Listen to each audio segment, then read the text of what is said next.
Bonsoir à tous. On va continuer nos actualités autour du football et aussi autour de l'Olympique de Marseille.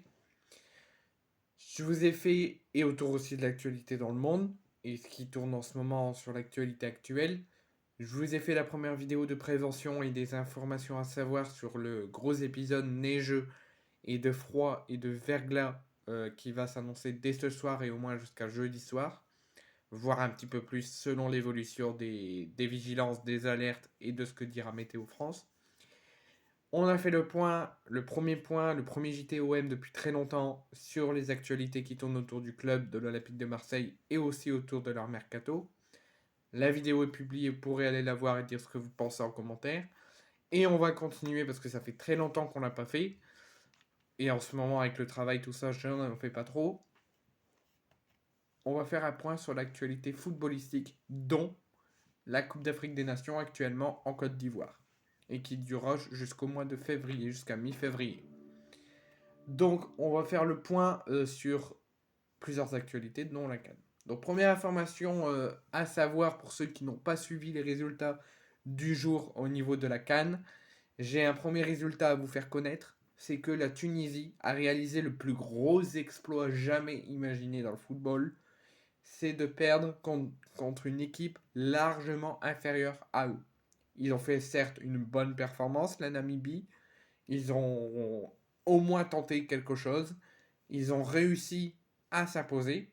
La Tunisie s'incline 1-0 dans les dernières minutes face à la Namibie, réalise un très gros exploit dans cette CAN pour ce démarrage de CAN. Moi, personnellement, pour moi, la Tunisie était favorite. Je les voyais gagner, sachant que c'était sur leur terrain, qu'ils étaient, même si c'était en Côte d'Ivoire, c'est eux qui étaient à domicile. Ils sont plus armés et ils sont plus logiquement gagnants face à une équipe largement inférieure à eux. Et ils réalisent l'exploit de s'incliner. Et la Namibie réalise l'exploit de s'imposer face à la Tunisie, qui fait, qui fait partie de l'une des équipes potentiellement finaliste de cette CAN avec et gagnante avec le Sénégal ou l'Algérie. Donc bravo à la Namibie qui réalise un exploit sensationnel en battant la Tunisie.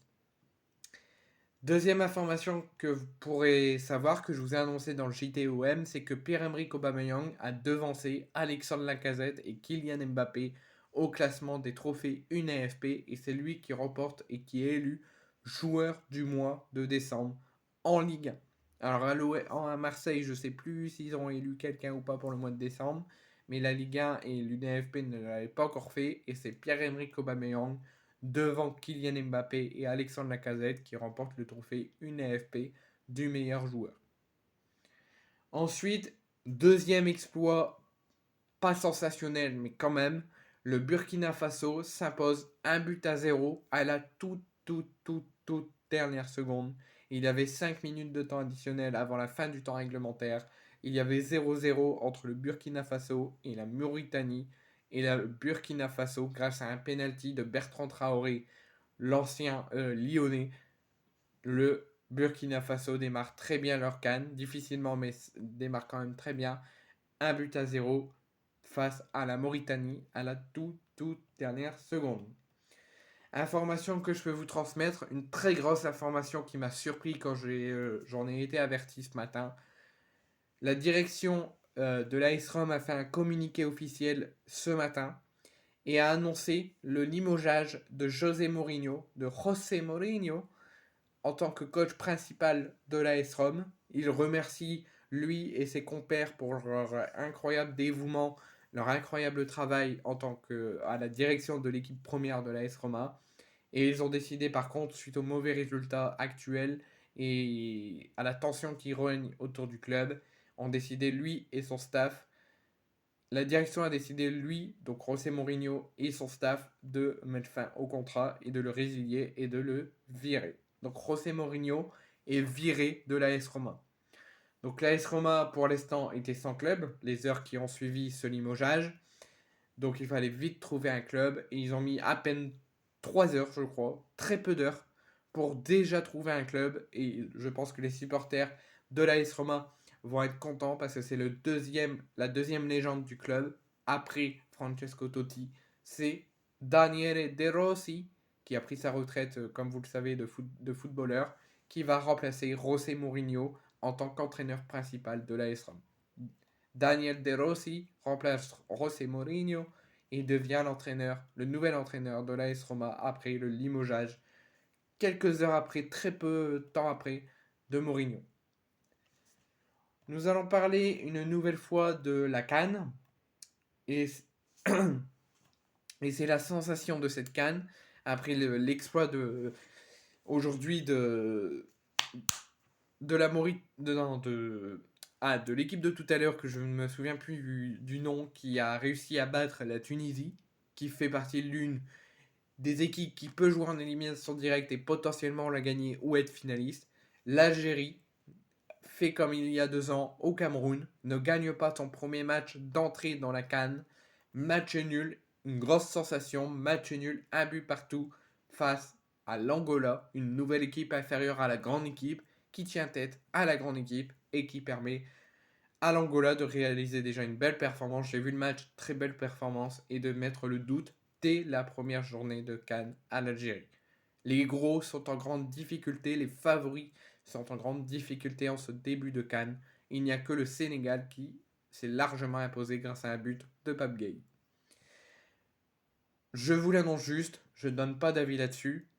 Tout le monde donne tout en faveur de Messi, tout le monde donne tout en faveur de Paris. Lionel Messi remporte le trophée The Best du meilleur joueur de l'année 2023. Je peux juste vous dire que ceux qui ont élu Messi n'ont pris en compte que la finale de Coupe du Monde où il a réalisé une belle performance. Le Ballon d'Or, le trophée de The Best, ils l'ont pris seulement avec ça. Sinon,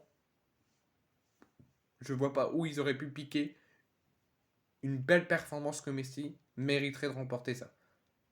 Ils ont pris que la finale de Coupe du Monde. Parce qu'avec Paris, il faisait que marcher, il marquait très peu de buts. Avec l'Inter Miami, il a fait un beau démarrage et il s'est raté, mis dans un mur à la fin.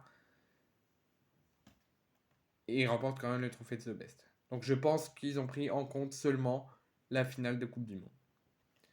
Voici le 11 quand même de FIPRO, donc le 11 du FIFA The Best. Courtois dans les cages, Walker, Stones, Dias, donc défense à 3, Bernardo Silva, Bellingham et De Bruyne, et attaque à 4, Messi, Vinicius, Haaland en pointe et Kylian Mbappé. Ensuite, donc nouveau point pour la CAN, ce JT Foot sera largement consacré à la CAN. Sur quelques petits points d'actualité en dehors de la CAN, avec les trophées de The Best, les trophées du meilleur joueur, etc. Mais aussi points sur la CAN. Donc le Cameroun, l'un des favoris de cette CAN, l'une des potentiellement finalistes de cette CAN, ne gagne pas. Je vous l'ai dit, hormis le Sénégal qui s'est largement imposé, les gros, l'Algérie, la Tunisie, le Cameroun se ratent totalement à leur entrée, que ce soit avec une défaite ou un match nul. Le Cameroun et la Guinée se quittent sur un score nul d'un but partout. Ensuite, ce que je peux vous dire déjà, c'est un nouveau point sur la CAN. Et comme je viens de vous le dire, grâce à un but de Pape Gueye et un doublé de Camara, le Sénégal, l'un des plus gros de cette CAN et l'un des favoris de se qualifier en finale et de la gagner, c'est le Sénégal qui s'est imposé largement 3-0 face à la Gambie. Et c'est le seul gros depuis le début et le démarrage de cette CAN qui a réussi à s'imposer. Ensuite, comme on vous dit dans le football, rien n'est gros. Même une équipe ultra favorite peut s'incliner ou peut faire un mauvais démarrage. Ensuite, et je trouve que c'est une belle initiative, les instances, alors je sais pas qui, mais une instance de football a décidé d'organiser un match amical à Madrid, à Santiago Bernabéu, entre la sélection espagnole et la sélection brésilienne, le 26 mars prochain, donc dans 2 mois, pour lutter contre le racisme et les violences dans le foot, que ce soit entre joueurs ou dans les stades. C'est une très belle initiative et je leur dis bravo. Et ça aura lieu le 26 mars prochain à Madrid, au Santiago Bernabéu. Comme vous le savez, le Real Madrid s'est imposé 3-0 et a totalement humilié le FC Barcelone en finale de Copa del Rey. Arda Güler remporte son premier trophée avec le Real Madrid. Et la French Cup, la French équipe, la French effectif du Real Madrid remporte un nouveau trophée. Camavinga, Tchouaméni et, j'ai oublié le troisième, Ferland Mendy, les 3 Français du Real Madrid, remportent un nouveau trophée. Ensuite, donc Karim Benzema, je ne sais pas si vous en avez été informé, donc il est en très grande guerre avec Al Ittihad.